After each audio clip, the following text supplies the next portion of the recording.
I want to introduce our speaker for this evening, who I get to do this ad lib, and we'll see how we go.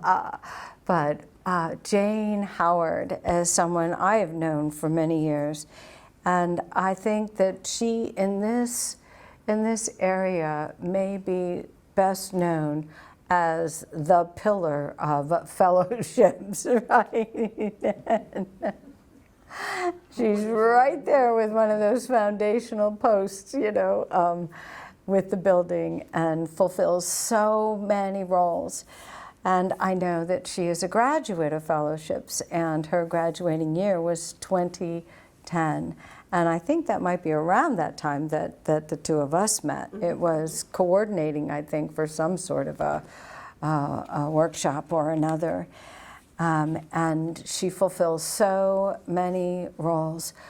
But one of the other things, she is an inspiration to me personally in so many ways. I look at her as a role model in how to stay at peace, right, when there is so much chaos around me. And I want to say, one of the things that I look to her own personal wisdom teachings in the idea of indigenous or Native American lore and philosophy, and just a connection to nature. So many ways that she inspires us and blesses us with her presence and her service. And so I am going to say, without further ado, let's give a warm welcome to Jane as she speaks to us on Borderlands.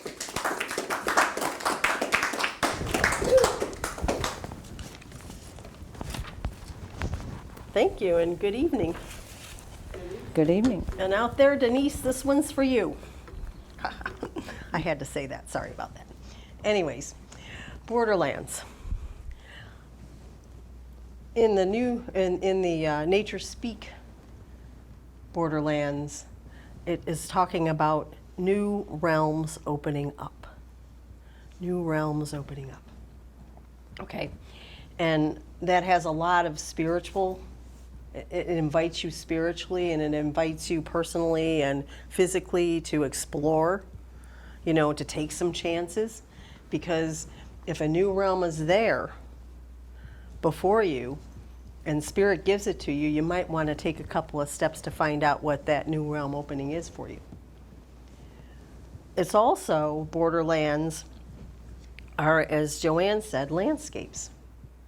There's a lot of different landscapes that you can look at. If you Google Borderlands, let me tell you something. There's a video game called Borderlands 4. Oh my gosh. I learned a lot just looking at those kinds of things, but the Borderlands that I was looking for was images of them, so that it's areas of a country or areas of the land where two different habitats meet, and it's that space between those habitats. So if you want to take a look at a beach, you were talking about finding some beach cells and things like that.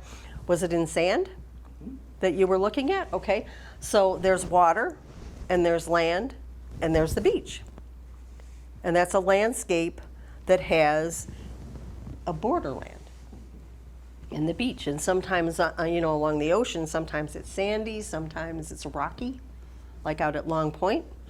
There's rocks out there and that little point is kind of a borderland between two sections of water. So, and islands are that, and passes and mountains. A lot of times the natural passes that are there are separating, or they're coming through or cutting through an area that might be one thing on one side and one thing on another, and they've been well worn because they're the easiest ways to get through the mountain areas. And then also, when you're looking at mountains, you have valleys, and sometimes that borderland, as you're looking from the valley to going up the mountain, and you take a look up the mountain and you can see where the tree line is, okay? And you have a tree line, and then you have some other kinds of flora and fauna and things like that. There's some things will be able to live above the tree line, and some things will be able to live within the tree line, and some things will be able to live within the valley. And there's separate things that work along those ways, and then all the way at the top, there's another kind of area. Sometimes if it's snowy, it's a glacier. You know, that you're looking at things, so you can see different types of borderlands throughout where you go. Deserts, oases are sometimes a borderland. The desert fathers and mothers in the Christian faith that did not want to follow along the teachings that were happening in the cities and in civilization decided to go into the desert, into the borderlands, because they could practice what they felt was more of a true faith, and it was more of an individual thing, or small communities that were separate. And they chose to live in the borderlands between the cities. They would stop at an oasis from time to time, but they lived in that desert borderland that was there. And when you were talking about the Native American communities, how many Native American communities were put on reservations in borderlands? How many groups had to go to Oklahoma, you know, which was a dust bowl pretty much at that point. And people that were removed from the lands that they were used to honoring and used to working with and finding their food sources and finding all of what was they needed, and they were put into spaces where maybe there wasn't what they needed, and they had to figure out what to do with things, and then they ended up doing other types of food supplies rather than what was there for them in nature. But a lot of them lived in borderlands and continue to. Some chose to live in borderlands. You have all heard about the community that lives at the bottom of the Grand Canyon. Okay, that's a community that chose to live down there, and the Grand Canyons can be a borderland themselves as well, as you're looking at things.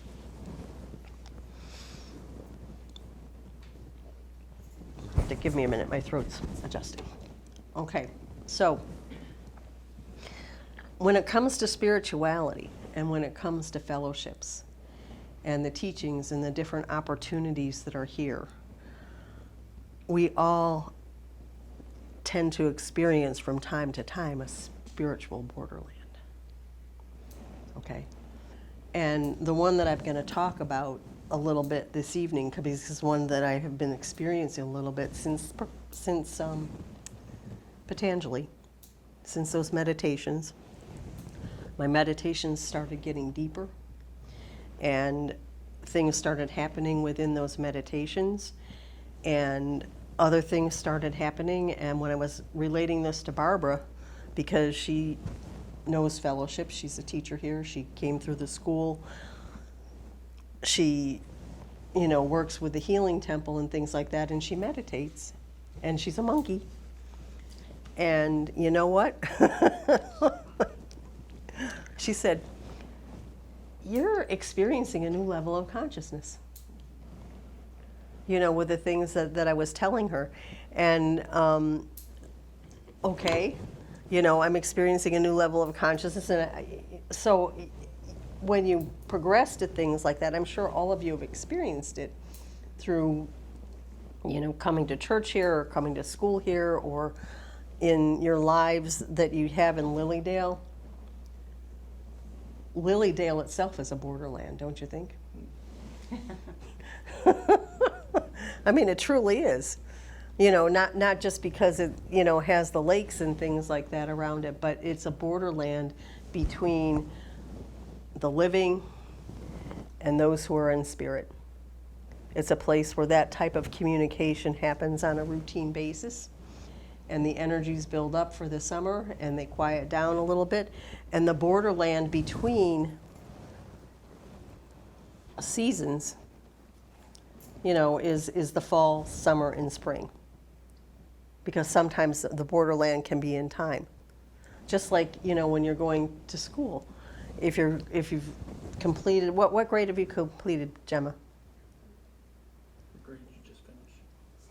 Second. Second grade. So you're in a borderland between second and third grade. You know, that happens, doesn't it? As you go, and then when we graduate from high school, holy cow, there can be a huge borderland there because you don't know, depending on what you're doing. Maybe you're going on for more studies, maybe you're taking a couple of years off to work, maybe you're taking time to explore something that you want to explore before you do your studies, or maybe you're going to a tech school or learning a trade. There's a lot of things that people can do in that borderland time in between graduating from high school and going on to whatever's next. And sometimes we call those times in limbo, when we're in limbo, but you know what? We're really in a borderland. I think we've all experienced them in many different ways.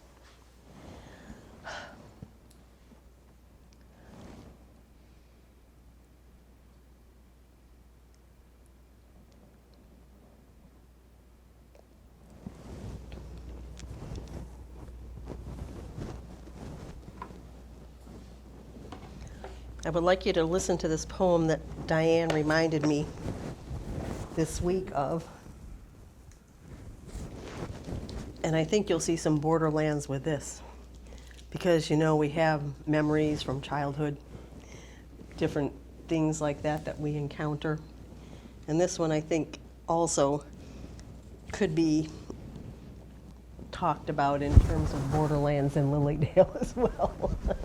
Some of the things that you encounter.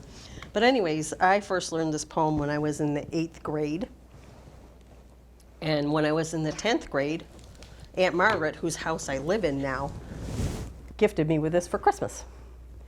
And I was thrilled, totally thrilled, because she had no idea that I had loved this poem from the 8th grade. And so I opened the book up and read it to them. And it was really kind of a cool thing. But anyways, the poem is called Reflections on a Gift of Watermelon Pickle Received from a Friend Called Felicity by John Tobias.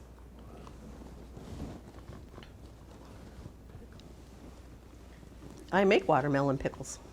Well, there you go. There you go.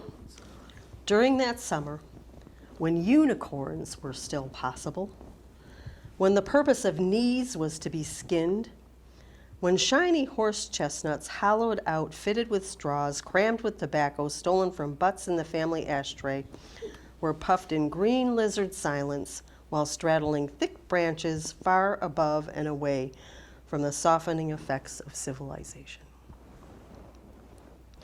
During that summer, which may never have been at all, but which has become more real than the one that was, watermelons ruled.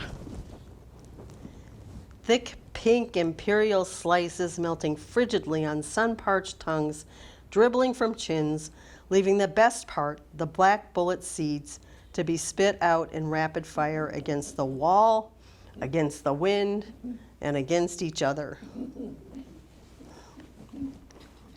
I'll comment on that afterwards. And when the ammunition was spent, there was always another bite. It was a summer of limitless bites, of hungers quickly felt and quickly forgotten, with the next careless gorging. The bites are fewer now. Each one is savored lingeringly, swallowed reluctantly. But in a jar put up by Felicity, the summer which maybe never was has been captured and preserved. And when we unscrew the lid and slice off a piece and let it linger on our tongue, unicorns become possible again. I think that's a Borderland poem. And I have to tell you, I love this part about the black bullet seeds because you know what? I was just commenting about this the other day with someone. Watermelons don't have a lot of seeds anymore. But back when I was a kid at camp, on Tuesday evenings, we would have watermelon for dessert, and we would have watermelon seed spitting contests all over the place, and we did. We didn't spit them against walls, it was trees. Against the wind and each other, definitely.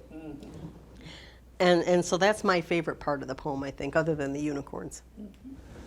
Because it brings back that memory, that's there, and sometimes those memories that we have are some of our borderland experiences. that we draw from from childhood into where we are now. So that's what I have to say. Thank you. Thank you. Thank you, everybody, for listening.